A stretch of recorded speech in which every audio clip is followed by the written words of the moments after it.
Hello, and welcome to the Mr. 50mm YouTube channel. I am now Dr. Frankenstein, but not a good one. One where everything is on fire and nothing works. Today, I'm going to talk about the concept that I had and the issues I currently am running into with said concept. If you couldn't figure it out by the title, it was that I'm trying to make a digital TLR. Quick thing, for those of you who are not aware, a TLR is a camera that has two lenses stacked on top of each other, like this one here. This one is meant for composing, and you do it through the finder that you look down, and the other one is the one that's actually used for taking the photo. The reason for this was that it's simple. A set of matched optics get paired up, slap a shutter into the bottom one, and bam, you have a camera in a nice integrated package. SLRs, as it turns out, are kind of complicated with the whole flippy mirror thingy. Anyways, I did not come up with this idea, the TLR or the D-TLR. This concept has been discussed quite a bit on the interweb for quite a while. It's definitely come up multiple times on the Petapixel podcast, and it's actually where I got the idea from another Chris, Mr. Chris Nichols. For those of you who don't watch the Petapixel podcast or listen, he wants a digital TLR to be a thing. And I want to make one. So yeah, if anyone wants to at Chris Nichols this video, or maybe I'll reach out to him and let him know that the camera that he wants is currently being designed and fabricated. Anyways, yeah, onward. I will say though, some folks on the interweb have already done the whole digital TLR thing. A couple have been done with medium format digital backs on a film TLR. One of them that I found was literally a digital back duct taped to a TLR, and this was more of a proof of concept, and yeah, it actually couldn't achieve infinity focus and was quite janky. The other ones that I found were very heavily modified TLRs. Quite extensive, mostly a one-way conversion, pretty destructive. This was done because you need to remove a substantial amount of TLR to mount the digital back on the same plane as the film plane. It's actually super cool and a overall less janky way to build it than my current plan. So if you're interested in what this would look like, I'll link to a couple that I found in the description below. But yeah, they look pretty cool. And with that preamble, let's get into it. Now, I also want to specify, when I'm talking about a digital TLR or D-TLR, I am talking about a actual twin lens reflex that has two lenses, that has a digital sensor, and, operates like an actual film TLR. You look down, you focus and compose through your top lens, and when you take a photo, the aperture or shutter opens up and it goes to the digital sensor. I am not talking about a toy camera where the screen acts as your waist level finder, and it is a TLR styled camera with one lens and a plastic black cover thingy on top or whatever. I'm also not talking about TLR that was cut apart and the top lens or bottom lens was replaced with the digital camera, and that camera display is again just pointed or tilted up so that you can shoot it waist level. No, we are talking about a true to form, top down, optical finding and focusing, digital shooting, digital TLR.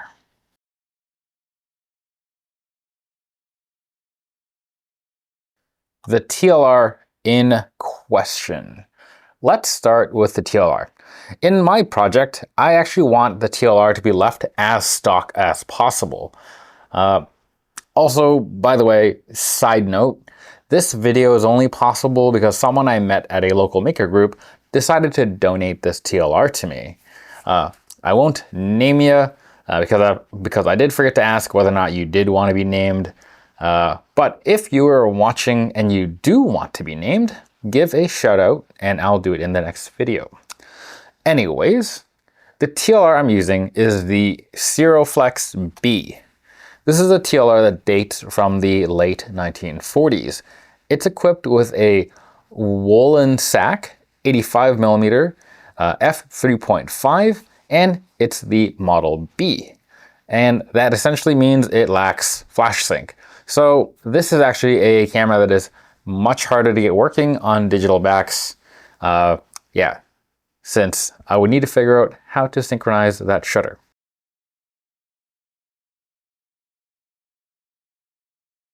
The concept. So the initial idea was actually to do what others had done. Figure out a way to cut away at a TLR to attach a medium format digital back so that it would sit in line with the film plane. The lack of flash sync did put a tiny bit of a damper on that. Additionally, I was a little bit wary of such a destructive mod. Plus, I don't have access to machine tools that could make sure that everything was mostly level when I, cut away at all of the TLR bits. And this led me to think up a few other options. Initially, one of the options was to actually, go out and buy a TLR with X-Sync. And then instead of milling away at the back with precision and excellence, I would do something a tiny bit more barbaric. I was just going to basically get my Dremel and cut and hack till I was well in advance, well forward of the film plane. And then I would affix a movable rear section that could slide and adjust so I could accurately place the digital back in line with where the film plane should be. However, that sounded hard, and it led me to a brainwave. And I thought, why do I specifically need to use a medium format sensor? It's gonna make it heavy as hell, and it's gonna increase the project scope beyond my means. What if I can move an entire sensor and shutter into the 6x6 opening of the TLR? Then all I'd have to do is get it aligned with the film plane and Bob's your auntie. So then we would have a TLR, kind of. This is where the GF3 comes in. So I looked up the overall size and shape of the GF3. I reviewed articles where people opened it up to do IR filter removals and other repairs. And I gauged two main things: the placement of the main board and the overall size of the shutter sensor assembly. Through my Google foo, it looked like if I could take enough stuff off of the GF3, this may work.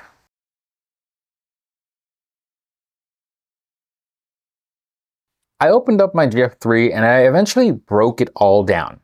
I had removed the entire outer casing, the lens mount, and everything other than the sensor and the shutter assembly. And this is when I learned. Despite my excellent Google fooing, the whole thing was actually a couple millimeters too long. It would not fit properly in the 6x6 hole. I was a tad gutted. Anyways, before we move on, let's actually have a look at the footage of the GF3 being brutally disassembled.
All was not lost though.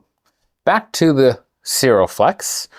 I looked at the Ciro-Flex B and I noticed that the film guides and the rollers were actually just a single assembly riveted onto the actual camera.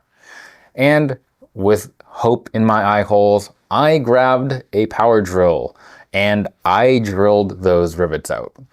And lo and behold, once that was removed, there was enough space to fit the GF3 sensor and shutter assembly with room to spare. And with that knowledge, I modeled a mounting plate for the sensor. I essentially used the lens mount to act as a guide for how I was going to mount my plate onto the actual assembly. And I made this plate with the intention of making it slidable, so again I could, in general, first just jam it into the camera body and then later on adjust the placement of the sensor and shutter assembly up and down and adjust its tilt until I could fine tune it so that it would line up with the actual film plane. And of course, I use the rivet holes, the fresh rivet holes to affix said sensor plate. You might see there are 2 new screws on each side. And there is the sensor and, well, shutter assembly. At this point, things were on the up and up. I was quite happy.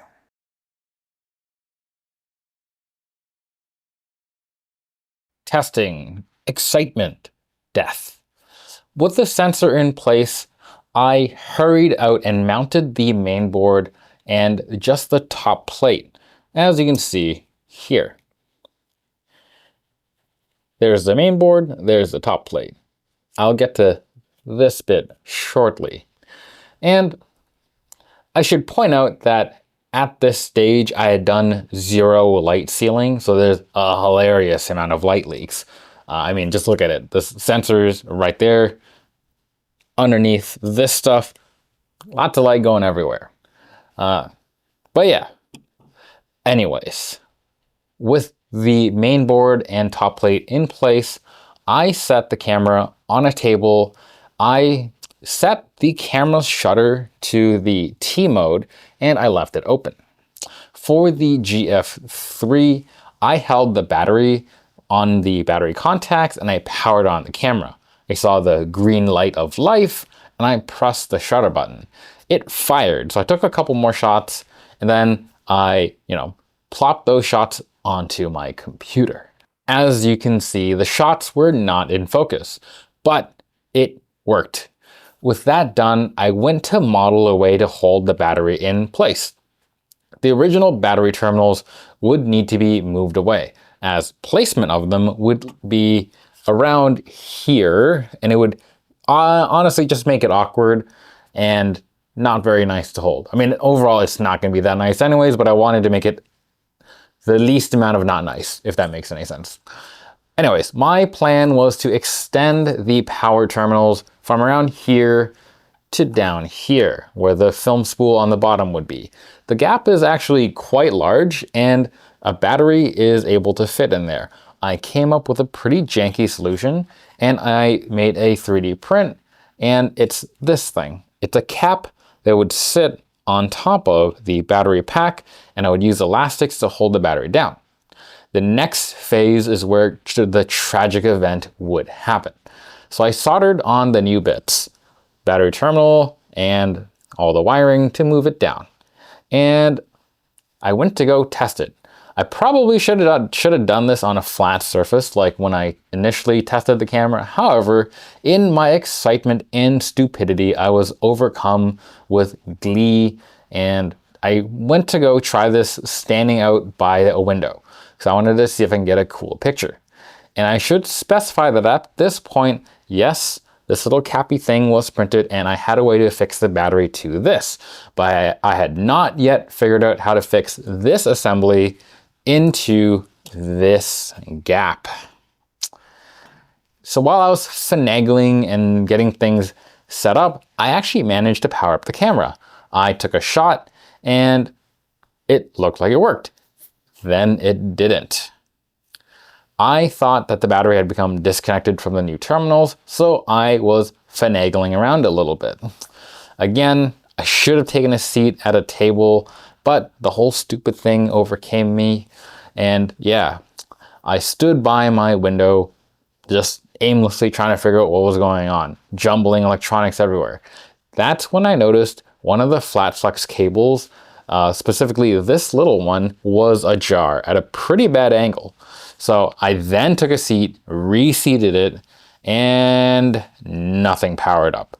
So I figure when that happened, something became unhappy either on the top plate or the main board.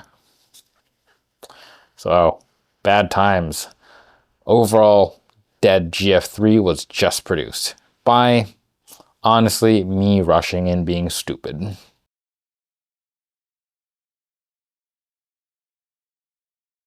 So what's next? Well, the concept itself works, and this on its own is pretty exciting. Now, all I have to do is figure out how to contain my stupid so I don't keep self-destructing my things. Anyways, since we know this can work, I decided to set fire to some of my money, and I bought another GF3 to continue this build. But in the meantime, I'm gonna go over some ways to, I don't know, affix the main board, affix the top plate, and generally pretty things up a bit so I don't repeat the same mistake of jarring one of the boards enough that the ribbon cable becomes disconnected. In essence, I will give myself a reason to make brand new mistakes. But at the least, I now have a new GF3 coming, and therefore I have plenty of spare GF3 parts, so I can get a bit creative. Anyways, that is all I got for this video. Let me know if you have any questions or suggestions, and if anyone feels like chipping in on this particular catastrophe of a project, a super thanks would be well appreciated. That's all I got.